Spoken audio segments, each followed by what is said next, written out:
अस्सलाम वालेकुम फ्रेंड्स क्या हाल है? ठीक है, उम्मीद करता हूँ खैरियत से होंगे। वेलकम करता हूँ आपको अपने यूट्यूब चैनल CNC एजुकेशन पर।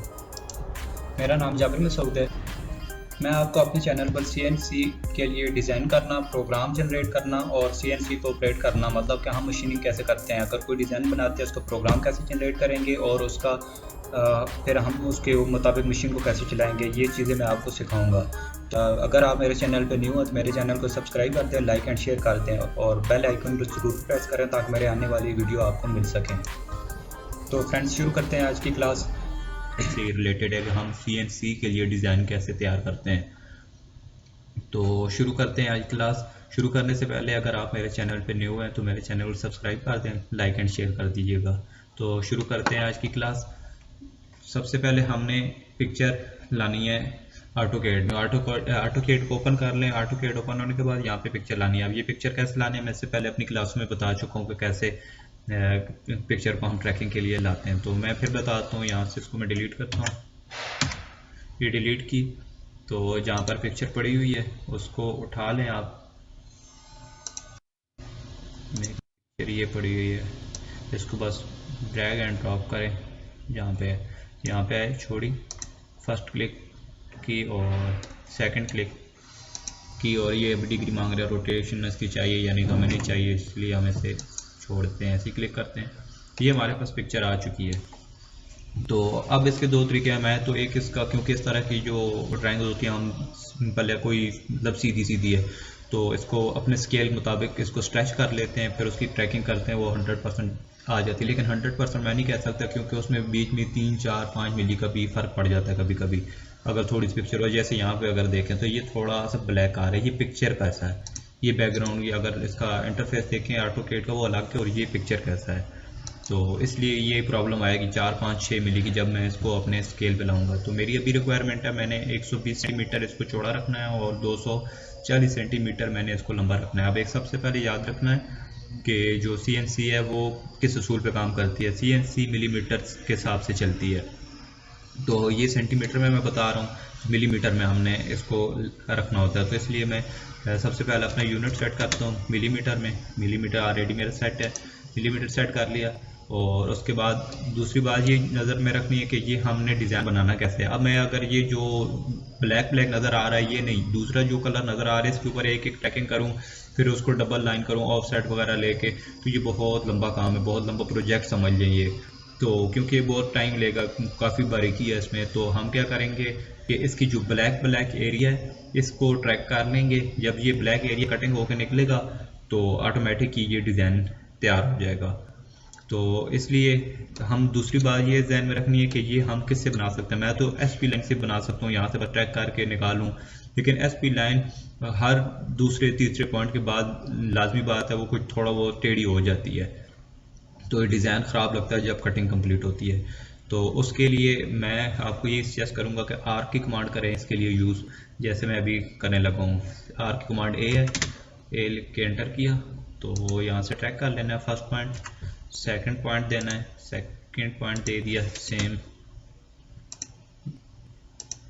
ये ऐसे ट्रैकिंग कर लेनी है। अब ये जो ओपन है, एक चीज़ याद रखना, अगर ओपन वेक्टर होगा और लैप वेक्टर होगा या फिर इंटरसेक्ट कर रहा हुआ एक वेक्टर एक अपने आप को कहीं से, तो उसके लिए प्रोग्राम आप जनरेट नहीं कर सकते। मैं आपको ऑलरेडी अपने सॉफ्टवेयर की ArtCam की क्लासेस दे चुका हूँ कि ArtCam में हम कैसे प्रोग्राम जनरेट करते हैं। 2D प्रोफाइलिंग क्योंकि हमने इसकी करनी है, कटिंग करनी है, 2D प्रोफाइलिंग इसी असूल पे काम करती है।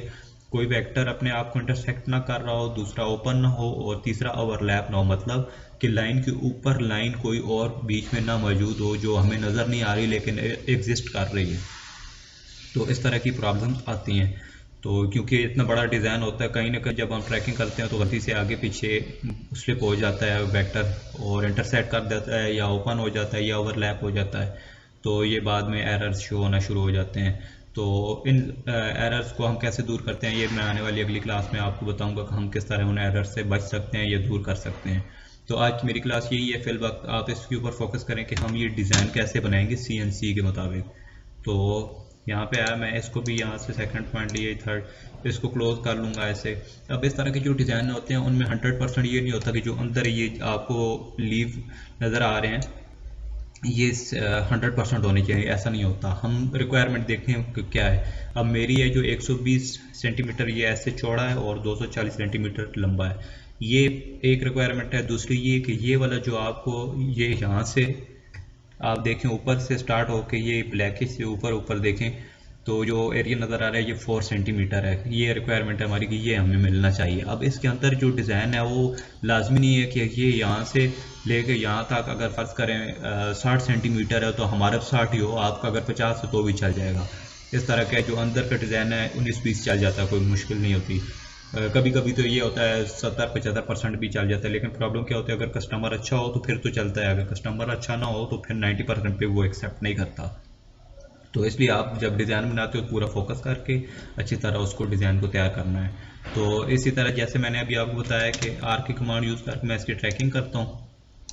तो ट्रैकिंग कंप्लीट होने तक मैं क्लास पॉज कर रहा हूँ, क्योंकि ये अगर मैं इस तरह ट्रैकिंग करना सारे का शुरू जैसे ही अभी किया तो ये बहुत लंबा टाइम लग जाएगा, तो इससे क्लास बहुत लंबी हो जाएगी। तो इसलिए मैं क्लास को पॉज कर रहा हूँ वीडियो को, ताकि मैं जैसे ही प्रोग्राम ये डिज़ाइन रेडी होता है तो मैं आपको मैं बता देता हूँ कि अगला हमारा स्टेप कैसे है, दूसरे हम सॉफ्टवेयर में कैसे लेके जाते हैं, और तीसरे नंबर पे हम मशीन इसके ऊपर कैसे चलाएंगे या मशीन कैसे काम करेगी। तो फ्रेंड्स ये हमारा डिज़ाइन कंप्लीट हो चुका है। अगर आप देखें तो इसको मैं डिलीट कर देता हूँ। आप ये वैसे मैंने लाइन मार दी, मैं वैसे तो नहीं, मैं ये बाद में बताऊंगा कि ये क्यों लगाई हुई थी मैंने लाइन। अब ये वाला जो है ना ये 120 सेंटीमीटर और 240 सेंटीमीटर है जो मेरी रिक्वायरमेंट है, और ये बिटवीन डिस्टेंस इन दो के जो है वो यहाँ से यहाँ तक 4 सेंटीमीटर है, 40 मिलीमीटर। और सबसे बड़ी बात यह है कि आपने ये चीज़ याद रखनी है कि ये जो वेक्टर बन रहे हैं ये अगर आपने इसके ऊपर सबसे पहले देखना है टूल कौन सा चलाना है। टूल आपने अगर 6 mm का चलाना है या 8 mm का, और इनका बिटवीन डिस्टेंस जो है वो आपका 5 mm है या 4 mm है, तो चल ही नहीं सकता, कभी भी वेक्टर क्रिएट उसका प्रोग्राम क्रिएट नहीं होगा। अगर आपने इसके ऊपर 4 mm 6 mm का टूल चलाना है कटिंग के लिए अंदर अंदर से, तो लाजमी बात है 4 mm का चलाना है तो 4 पॉइंट कुछ 20 का लें, 4.10 mm होना ज़रूरी है, तो अदरवाइज़ नहीं चलेगा ये।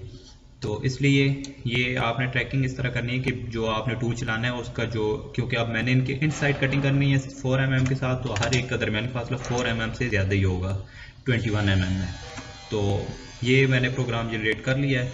तो अभी मैं लेके चलता हूँ इसको ArtCam के मैं कैसे ओपन करूँगा ये देखना है आपने, और उसमें प्रोग्राम कैसे जनरेट करूँगा वो चीज़ देखनी है। अब ArtCam के लिए जब भी हम फाइल सेव करते हैं तो DWG फाइल सेव नहीं करते, क्योंकि ArtCam DWG फाइल को सपोर्ट नहीं करता।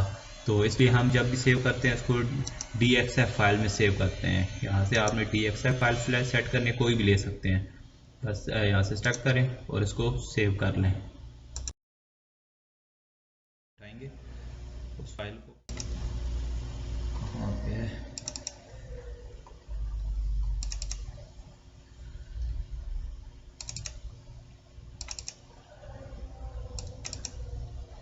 ये पढ़िए, मैं इसको उठा रहा हूँ, ये ओके करना है। अगर इसको कैंसिल करेंगे तो ये कुछ भी शो नहीं होगा, वेक्टर नहीं आएंगे।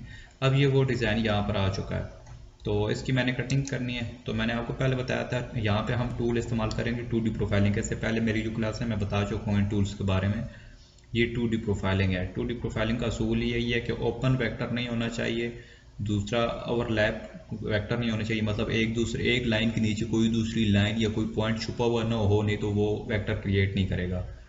और दूसरा ये तीसरी बात ये कि किसी एक दूसरे को इंटरसेक्ट ना कर रहे हो, एक मुकम्मल लूप हो। आप देखें तो ये अलग लूप है एक, ये देख सकते हैं, ये एक अलग है, ये एक अलग है, ये एक दूसरे को जहाँ पे मिल रहे हैं, अगर यहाँ पे भी कोई पॉइंट से एक दूसरे को इंटरसेक्ट कर लिए हुए, ओपन हुआ नहीं मिल रहे हुए, तो प्रोग्राम जनरेट नहीं होगा। तो ये मैंने सारी सेटिंग कर ली है, ये सबसे मुश्किल काम होता है इसमें। तो ये सारी सेटिंग हो चुकी है। अब मैं सारा इसको सिलेक्ट करूँगा जो मैंने डिज़ाइन बनाना है, वो सिलेक्ट कर लिया। मैं इस लाइन को नहीं ले रहा क्योंकि ये तो मैंने अपने रेफरेंस के लिए लगाई हुई है कि ये 4 सेंटी का गैप बच रहा है। ये मैंने सेलेक्ट किया। सिलेक्ट करने के बाद 2D प्रोफाइलिंग को सिलेक्ट करें। यहाँ पे आप जो भी जितनी फिनिशिंग करनी है, मैंने ये क्योंकि बहुत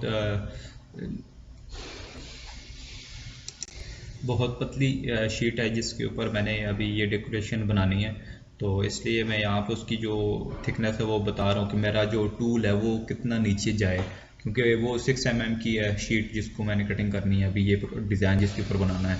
तो मुझे जो फिनिशिंग डेप्थ चाहिए वो भी 6 mm चाहिए, तो यहाँ से मैं फिनिशिंग डेप्थ जो देता हूँ उसको 6 mm दे देता हूँ।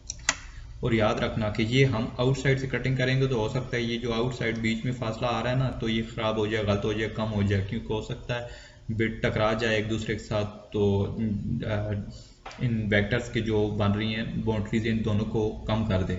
तो इसलिए हम इन साइड रखेंगे कि इनके अंदर अंदर करें। तो एक इन साइड सेलेक्ट किया 6 mm मैंने डीप सेट कर दी, और दूसरा सेलेक्ट करना है कौन से टूल के साथ करने हैं। तो मैं इसके साथ के लिए मुख्तलिफ आपकी साइज़ के ऊपर डिपेंड करता है कि कितना टूल चल सकता है।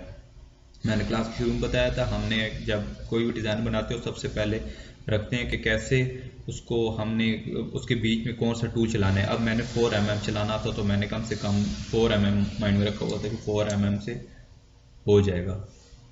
अब अगर मैं इसके ऊपर मैंने 4 mm के साथ रखा, उसका बिटवीन डिस्टेंस आर वेक्टर का आ रहा है तकरीबन 5 मिली 6 मिली, तो अगर 6 mm आ रहा है तो मैं अगर 8 mm का टूल चलाना चाहूँ तो वो नहीं चल सकता। तो इसलिए मैं 4 mm यहाँ से सिलेक्ट करता हूँ टूल, ये टूल सेलेक्ट किया। उसके बाद हम नीचे आएंगे यहाँ पे मटेरियल में हमने सेटअप पे क्लिक किया, बताना है कि कितना थिकनेस है उस मटेरियल की, तो वो 6 mm का जो शीट है, तो वहाँ पे ओके कर दें और नाउ कर दें। जैसे ही नाउ करेंगे ये आप देखें कि ये हर एक वेक्टर के अंदर एक और वेक्टर क्रिएट हो गया है। मैं ओरिजिनल लेयर बंद करता हूँ यहाँ से, ये देखिए ये वेक्टर है, यहाँ पे इनके ऊपर टूल चलेगा और ये बीच वाला वाइट वाला एरिया उड़ा देंगे। जब ये उड़ेगा तो हमारी रिक्वायरमेंट के मुताबिक जो डिज़ाइन होगा वो मिल जाएगा। अब एक चीज़ मैं बता दूं कि ये जितनी आसानी से मैंने नाउ किया और ये क्रिएट होगा, ये मैंने इसके ऊपर बहुत सी सेटिंग्स की हैं, क्योंकि वो अगर मैं साथ में चलाता तो ये बहुत लंबी क्लास हो जाती। तो मेरा मकसद सिर्फ आपको समझाने का, आप जब करेंगे नाउ वो एरर दे देगा मुख्तलिफ़ किस्म के, कि या आपके जो वेक्टर हैं कुछ ओपन हैं, कुछ ऐसे हैं जो इंटरसेक्ट कर रहे हैं या कॉपी हुए हैं एक दूसरे के ऊपर, तो वो एरर है। वो फिर आपने खुद ढूंढना होता है कि हमने कैसे, मैं अपनी आने वाली जो क्लास है अगली क्लास उसमें बताऊंगा कि इस तरह के एरर्स को हम कैसे दूर कर सकते हैं आसानी के साथ। तो बहरहाल वो मैं अपनी नेक्स्ट क्लास में बताऊंगा। अभी ये सारा हो चुका है, वेक्टर क्रिएट हो चुका है, बस जस्ट आपने यहाँ से इसको क्रॉस करना है और ये सेव करना है। जैसे सेव का ये मैं बार बार बता रहा हूँ कि मैं ये टूल्स आपको अपनी जो पहले क्लासेस थी मैं उनमें बता चुका हूँ। यहाँ से सेव करना है, उसमें मशीन सेट करनी है, कौन सी मशीन है आपके पास, मशीन सेट करें और यहाँ से सेव कर दें।